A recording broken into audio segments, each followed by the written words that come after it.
Hey friends, before we begin this update, just a quick note of thanks to all of you, and a special thanks to Mark C. I've often told my guests that I have the most generous and supportive subscribers and viewers on all of YouTube. I've heard repeatedly from authors like James Perloff and more recently Donald Jeffries, who tell me no other forum or show they've ever been on has had an impact for them like being on SGT Report. Well, you did it again, friends. Gene Ho, Trump's official photographer during the campaign, was on the show, as most of you know, and I received this email from Gene today. Sean, wow. And then some personal notes of thanks, which I'll leave out. But Gene wrote, if you see the attached, my book has overtaken James Comey's book. It has also overtaken Bush 41's book. Pretty remarkable, since they were both just in the news. It's pretty amazing, Sean, really. And honestly, you got my book back-ordered on Amazon. You back-ordered me. And truthfully, to give you an idea of your reach, when I was interviewed by Diamond and Silk, it didn't go this crazy.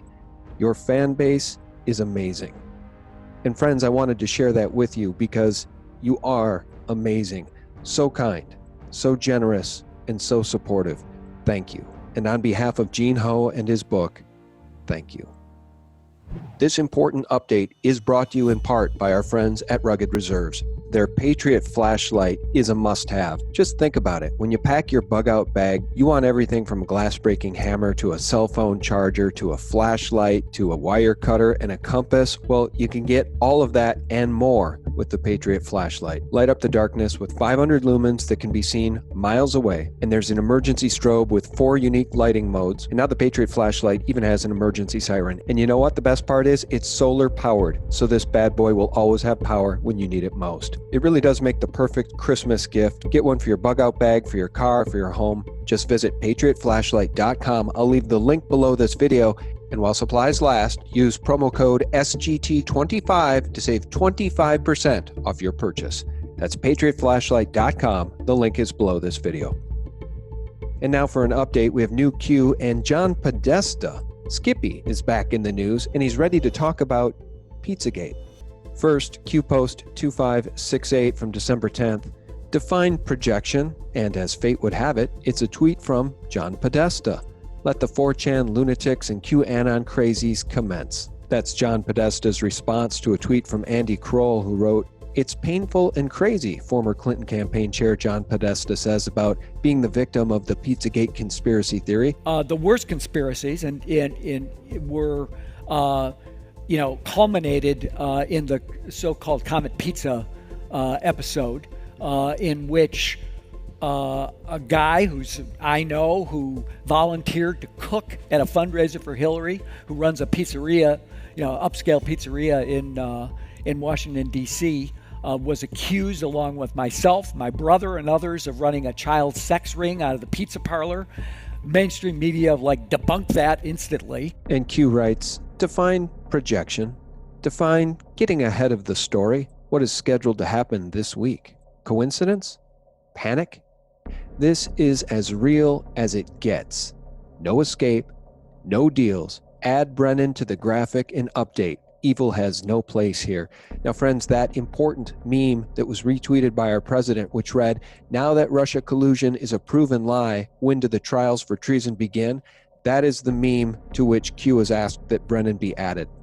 And in Q post 2570, we see that Brennan's image is added to the bottom left of that photo. By the way, friends, I've heard that there will be military trials, most of which will not be public, but the one that will be public is the trial of John Brennan for treason. Q post 2571, public awakening equals game over.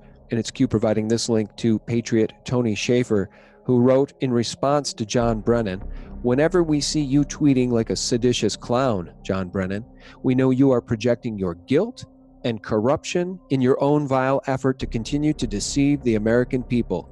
You know how much blood you have on your hands and the treason you have committed. Tick-tock. And what was the tweet from John Brennan that caused Tony Schaefer's ire? It was this tweet in response to President Trump referring to the witch hunt. Brennan wrote, whenever you send out such inane tweets, I take great solace in knowing that you realize how much trouble you are in and how impossible it will be for you to escape American justice. Mostly, I am relieved that you will never have the opportunity to run for public office again. Now, again, folks, we've talked about this many times. It's always a case with these people of the pot calling the kettle black. Q has used the word mirror quite frequently. And what that means is that they're mirroring themselves, their own crimes, vocally and publicly, as they try to portray the president as being guilty of those crimes, the same crimes they've committed, the deep state crimes, the Russiagate fable, the Uranium One, the treachery, the sedition, the illegal FISA wiretapping and spying. The deep state traitors, like John Brennan, are guilty of exactly the crimes they accuse our president of having committed. And Q Post 2574 shares this Ben Garrison cartoon, The Great Awakening, Nationalism versus Globalism, as Macron literally gets his ass kicked right out of France by the French people who are now awake. The Great Awakening, friends, has gone global. And Q Post 2573, a quote from John F. Kennedy.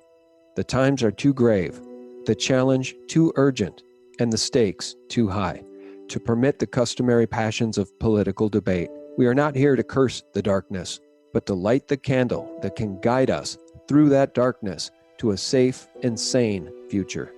2575, the plan to have the Fed raise rates, steep incline beginning March 2019, in an effort to kill the economy prior to the 2020 presidential election is known and planned for. Structure change coming? This is a blockbuster idea coming from Q, folks. A structural change to the privately owned Federal Reserve, the international bankster-owned, the deep state-owned Federal Reserve is exactly what needs to happen, because the Federal Reserve has acted like the puppet masters over the U.S. economy since 1913. And we'll wrap up this portion of the video with Q Post 2576, linking to the treacherous Irish-born Samantha J. Power, who did not become a U.S. citizen until the age of 23. And Q says, those with the most to lose are the loudest. Those who knowingly broke the law in a coordinated effort, treason, are the most vocal. Crimes against humanity. And Q links to this tweet from Samantha Power.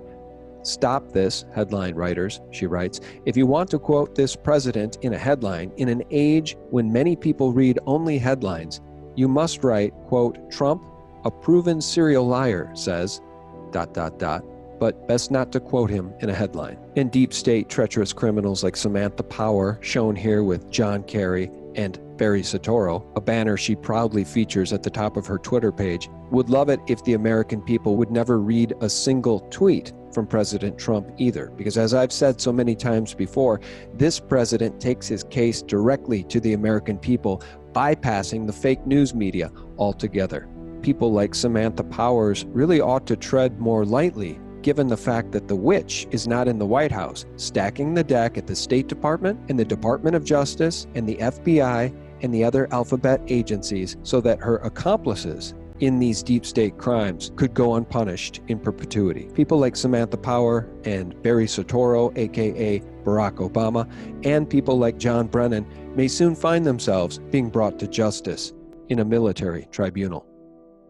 Now, friends, we'll wrap this up by talking about Skippy John Podesta coming back into the limelight, saying he's ready to talk about Pizzagate. We're not going to read this entire article because you guys already know pretty much the full story about John Podesta, the WikiLeaks emails, and the entire story surrounding Comet Ping Pong and hashtag Pizzagate. We're not going to rehash all of that right now, but suffice to say, I want to take you through just a couple of the highlights of this story, because it's interesting to see how the mainstream Mockingbird media colludes with these deep state criminals to try to provide them cover in the public square of opinion. And instead of this being a character assassination piece, which is the type of articles they like to publish when it comes to President Trump, this is an attempt at character resuscitation. I'll skip down to the third paragraph of the article, which sounds eerily similar to a CNN Pizzagate conspiracy clip in which they claim to have debunked Pizzagate. October 30th, a Clinton-hating, Trump-loving Twitterer claimed a police source said Clinton was at the center of a pedophilia ring. Others latched onto this, seemingly hoping it was true, scouring dark corners of the web for possible clues. This is how conspiracy theories are threaded together, lie by lie. Eventually a name stuck, Pizzagate. This is eerily similar prose. It reads, Podesta is easily forgiven for having little time for his tormentors. Since 2016, he has been the victim of a deranged and viral conspiracy theory known as Pizzagate. The theory, which has its roots in the emails stolen from his personal accounts by Russian hackers, we're going to stop right there. We know almost beyond a shadow of a doubt that it was not Russian hackers. The emails were downloaded locally by somebody on the DNC staff, probably Seth Rich, who they then had murdered. And to this day, the murder of Seth Rich is unsolved. Further, Kim.com and Julian Assange have basically said that the leaker was Seth Rich, with Kim.com going so far as to even offer Mueller his personal testimony of the information he says he has that would prove Seth Rich was the Podesta email leaker, not Russian hackers. At any rate, we'll continue here. The Pizzagate theory claimed that Podesta was a pedophile and that he, Hillary Clinton, and a Washington, D.C. restaurateur named James Alefantis ran a child sex trafficking ring from the basement of Alefantis' pizzeria, Comet Ping Pong. Let's just back up. The claim that John Podesta is a pedophile was first made on February 4th, 2011 by Andrew Breitbart, who wrote in a tweet how Prague guru John Podesta isn't a household name as a world-class, underage, sex slave op cover-upper defending unspeakable dregs escapes me. It appears that startling tweet is not something they want to address in this article. The article goes on to say 2 years ago this month, Pizzagate reached its grim apex when a 28-year-old man stormed into Comet Ping Pong with an AR-15 on a mission to save the children.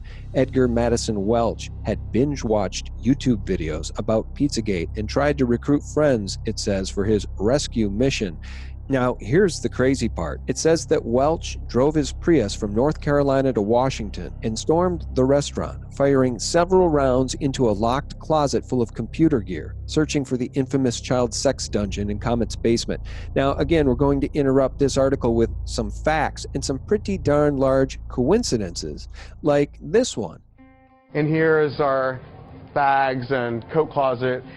The bullet went into our computer system. The miracle bullet, much like the magic bullet that took the life of President Kennedy, the magic bullet Welch fired just happened to hit Comet Ping Pong's server. Now, another independent researcher who was interviewed by Titus Frost has made the claim that he was able to hack into that server before it was destroyed, and he claims that on that server was child pornography. We found the section on Comet Pizza that had the download section with the zip files. And we ended up getting into those files and found that they contained child pornography. So instead of going out on the internet, which you can't really do, you can't really take that information out on the internet and display the evidence to everybody, you know, as much as you would like to, you know, to say, hey, you know, this is what they're doing. But so, you know, our thought was, let's take it to the proper authorities. And he conveyed all of the information to the local DC police, which of course never did anything. In late November, we took it to the authorities, the DC Metropolitan Police Department. And when I first called, they kind of gave me the runaround and just kind of pushed my call around, like they would transfer me to another person, make me tell the whole story, and then they would transfer me to another person until basically they tired me out to where I didn't want to tell the story anymore. The article goes on to say Podesta was only one strain of the conspiracy. Another thread formed around Alefantis and Comet Ping Pong. And the believers started harassing the owner of the pizza place. We've received many calls, but really they're from around the world, so we didn't expect anyone to come. It appears to have begun with a 2008 email included in the WikiLeaks dump in which Alefantis asked Podesta if he would give a speech at an Obama fundraiser at Comet Ping Pong.